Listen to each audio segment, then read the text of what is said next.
I came home from my grandfather's funeral in Charleston still wearing my black dress, ready to tell my husband that his late grandmother's trust had just named me sole executor of $14 million and the lake house in Door County.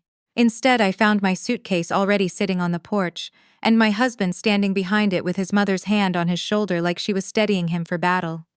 "The house is going to my mother," my husband said, sliding divorce papers across the porch rail. "You have an hour," I just smiled. "An hour for what?" I asked. "To call my lawyer, or to call the bank that holds the lien on this house in my name only. My name is Sloan, I'm 34, and I audit hospital billing fraud for a living, which means I have spent the last 11 years learning exactly how people hide money.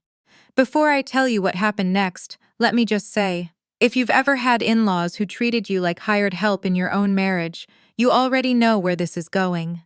The cab had dropped me at the end of the driveway 20 minutes earlier. I'd flown back from South Carolina red-eyed and hollowed out, my grandfather's funeral still ringing in my ears, and all I wanted was to walk into my own kitchen and let my husband hold me while I cried. Instead, the porch light was on at 4 in the afternoon, which never happened, and both cars were in the driveway, which also never happened, because my mother-in-law Roberta didn't drive over from Hilton Head unless something needed to be controlled. I should explain about Roberta. She wore cardigans the color of dishwater and pearl earrings she called tasteful, and she had never once, in 9 years of marriage, called me by my actual name. I was Marcus's wife. She said it like a job title, the way you'd say the cleaning service or the contractor. Marcus, my husband, had spent our entire marriage agreeing with her, softly, apologetically, like a man perpetually translating between two countries at war. I used to think that made him a peacemaker. By year 7, I understood it just made him a coward with good bone structure. The trouble had started 8 months earlier, when my grandfather's health began failing and I'd started flying down to Charleston almost every other weekend. Roberta decided this was the moment to move into our guest room to help out, which actually meant she rearranged my pantry, told the cleaning lady I was too soft on her, and began referring to our house, the house I had bought, the house with my name and only my name on the deed. 2 years before I'd even met Marcus, as the family home. I let it go because I was exhausted and grieving in advance, and because Marcus, predictably, said nothing. What I didn't let go of was the conversation I overheard in March, through the thin wall between the guest room and the kitchen, where Roberta told Marcus that once the old man finally goes, I'd inherit enough that they wouldn't have to worry about the house anymore. "She'll never notice if we move some things around first," she'd said. "She's too busy with her spreadsheets to read her own mail." I am, in fact, never too busy to read my own mail. It is, professionally speaking, the entire job. So I started paying attention the way I pay attention at work, which is to say quietly, thoroughly, and without telling anyone what I'd found until I had all of it. I requested a copy of our mortgage statement and discovered a refinance application filed under my name 3 weeks earlier, with a signature that wasn't mine, attempting to draw $190,000 in equity against a house I owned outright. I pulled our joint checking account history and found 4 wire transfers totaling $38,000 sent to an account under Roberta Voss Consulting LLC, a company that, as far as I could tell from the South Carolina Business Registry, consulted in absolutely nothing. It had been formed 9 weeks earlier and had no other clients, no website, no anything, and buried in a banker's box in the garage that Marcus thought I'd never open, I found a general power of attorney form dated the previous summer, with my signature on it. I had never signed it. I had never even seen it before that afternoon. I didn't confront anyone. I photographed everything, scanned everything, and drove 40 minutes to a notary in the next county to have copies certified. Because if there's one thing 11 years of fraud work teaches you, it's that the version of yourself who is still angry is not the version of yourself who should be handling evidence. Then my grandfather died, and grief did what grief does, and I genuinely set the folder aside for 3 weeks because I needed to bury a man who taught me to balance a checkbook before I could ride a bike. When the will was read, I learned he'd left me the trust and the lake house, with my cousin Hattie named as co-trustee for oversight, since he always said money makes people stupid and he wanted somebody watching me too. I cried in that lawyer's office in a way I hadn't let myself cry in months. And then I flew home to tell my husband, because some idiot part of me still believed that telling him good news was a thing a marriage was for. That idiot part of me did not survive the porch. "The house is sold," Marcus said again, like repetition would make it truer. Mom's name is on the new deed. You signed off on all of it last summer, remember? The power of attorney? I don't remember signing anything, I said, because I didn't. Roberta stepped forward, arms crossed over her cardigan, chin tilted in the particular way she had perfected over 9 years of being right about nothing. Sloan, sweetheart, I know this is a shock, but Marcus has been managing the family finances for a long time now. It's simply easier this way. Easier for who? I said, and I felt something in my chest go very still and very cold, the way it does at work right before I find the thing I've been looking for. You forged a power of attorney. You filed a fraudulent refinance application. You moved $38,000 of my money into a consulting company that doesn't consult, and you sold a house that you cannot legally sell because it was never on a joint deed. It has never had your name on it. It has never had Marcus's name on it. It has only ever had mine. That's not Marcus. Show me the deed, I said, right now. Pull it up. I'll wait. He didn't pull it up because he couldn't, because the only way Roberta's name could be on a deed to my house was through forgery, and forged documents have a way of falling apart the second a forensic accountant starts pulling string. I watched the color drain out of both their faces in real time, the way it does when people who've spent months building a lie suddenly understand. The lie was never as solid as they thought it was. You have 10 minutes to leave my property, I said. Both of you. Your property? Roberta laughed, but it cracked in the middle. I have a buyer. The closing happened this morning. The money's already in an account under your name that I've had flagged with my bank's fraud division since Tuesday, I said. Which means whatever closing you think happened this morning is sitting frozen right now, and whoever you sold my house to is about to find out they bought stolen property from a woman who doesn't own it. That's not my problem to clean up. That's yours. That part wasn't even strategy, not really. It was just true. The natural endpoint of 8 months of quiet documentation finally meeting daylight. I'd filed the fraud alert the week before the funeral, half hoping I was wrong, half already knowing I wasn't. What I hadn't expected was for Marcus to grab my suitcase off the porch and hurl it into the grass, the latch popping open. 3 weeks of funeral clothes scattering across the lawn like something out of a movie I never wanted to star in.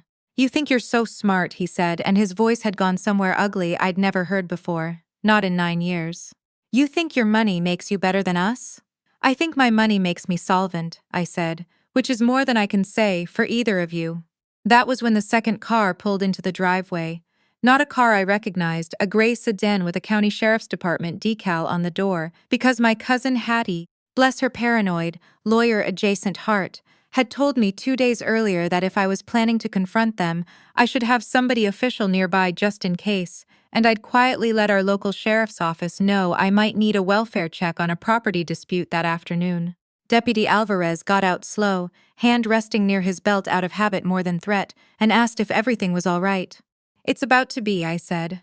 It took the better part of 6 weeks to unwind everything completely, and none of it was as clean or as cinematic as that one frozen moment on the porch. The sale of the house turned out to be a private arrangement between Roberta and a man named Walt Pruitt, a semi-retired contractor she'd met at her church in Hilton Head, who'd agreed to buy the property for $310. About 60% of its actual value, with the understanding that Roberta would live there and pay him back, slowly, off the books, while Marcus and I supposedly relocated somewhere smaller. Walt, it turned out, had no idea the power of attorney was forged. He'd simply trusted Roberta's paperwork, which meant when the deal collapsed, he was furious in a completely different direction than I was, and entirely willing to testify about what Roberta had told him.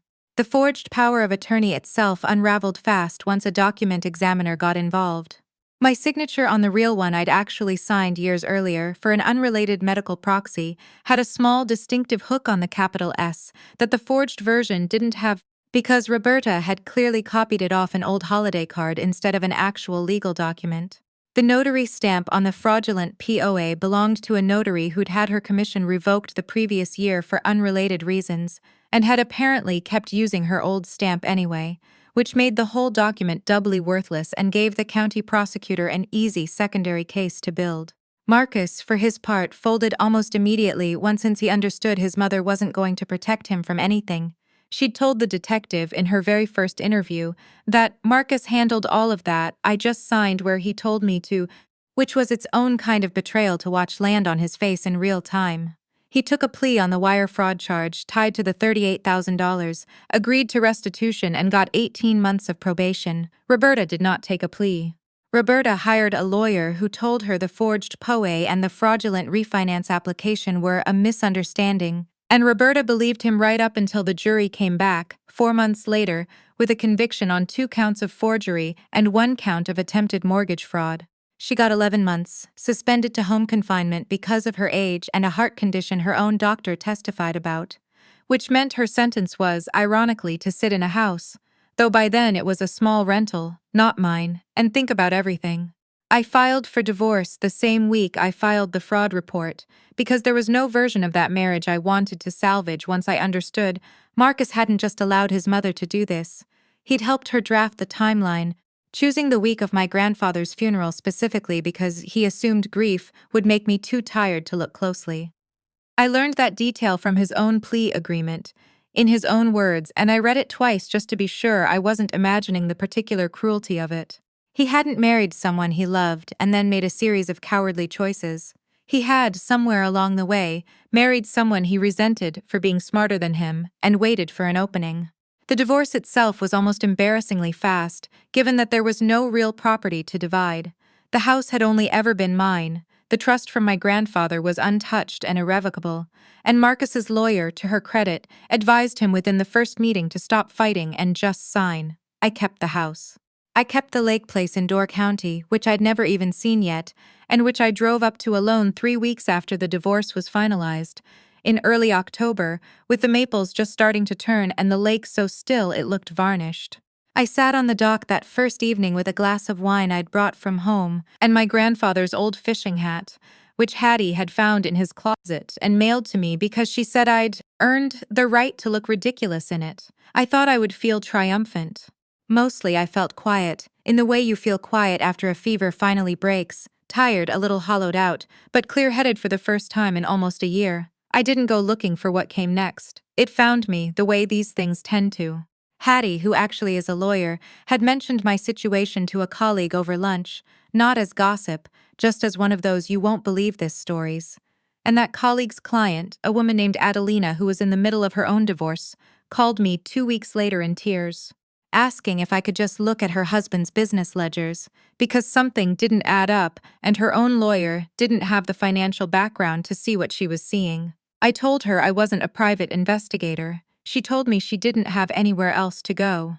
I looked at the ledgers anyway, on a Saturday, at my kitchen table, mostly to be kind. It took me 40 minutes to find the shell company her husband had been funneling client payments through for 3 years. I cried a little, honestly, not for myself this time, but for her, for the specific look on her face over video call, when I explained what I'd found. The same look I imagine I'd had on my own face 8 months earlier, the look of someone realizing they hadn't been imagining it after all. By the following spring, I'd left my hospital auditing job and started a small practice out of a converted office above a bakery downtown, working almost exclusively with women going through high-conflict divorces who needed someone to read the financial fine print nobody else would. I called it Lakeview Forensics, half because of the house, half because I liked the idea that you could see further from somewhere quiet and a little elevated than you ever could in the middle of the fight. My third client was a woman whose mother-in-law had taken out a credit card in her name. My eighth was a man, actually, whose business partner had been skimming for years behind a wife who looked the other way. People assume forensic accounting is about hating men, or hating in-laws, or hating anyone in particular. It isn't. It's about hating the specific, quiet arrogance of people who assume nobody is paying attention. I still drive up to the lake house most weekends now. Hattie comes when she can, and brings terrible wine and worse opinions about my dating life, which I mostly ignore.